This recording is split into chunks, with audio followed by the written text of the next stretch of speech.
Walmart InHome delivery not showing usually means your address isn't inside the service zone, and no setting inside the app can force it to appear if Walmart hasn't enabled it for your location.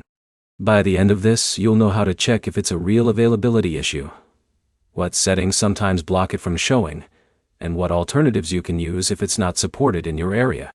Start with the simplest check. Open the Walmart app and go to Delivery Options for your address. If InHome doesn't appear there, it's not a glitch yet. It usually means Walmart hasn't activated InHome for that zip code. Next, check your delivery address format.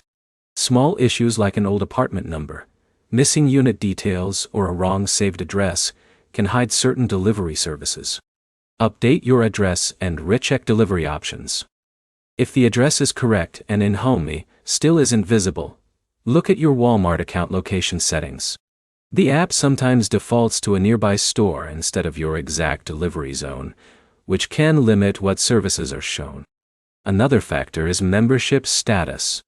InHome delivery is tied to Walmart's delivery ecosystem, so if your account isn't set up for the correct delivery type, the option may not appear even in supported areas. Rechecking your delivery preferences and account settings can help refresh available services. If everything looks correct and it still doesn't show, it's almost always a coverage issue.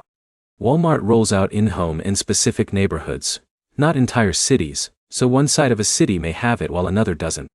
At that point, there's no manual fix inside the app. The only thing you can do is check back periodically or use standard delivery or pickup as alternatives until the service expands. You can also contact Walmart support through the APS help section and ask directly if InHome is available for your address. They can confirm coverage even when the app doesn't clearly show it. The key points are simple. If InHome isn't showing, it's usually location coverage, not a bug. Address accuracy matters, but most of the time the service just isn't available yet. Next step is to recheck your delivery address in the app and compare it with Walmart's delivery options screen to confirm what services your location actually supports. If this helped, like and subscribe for more clear fixes for Walmart delivery and app issues.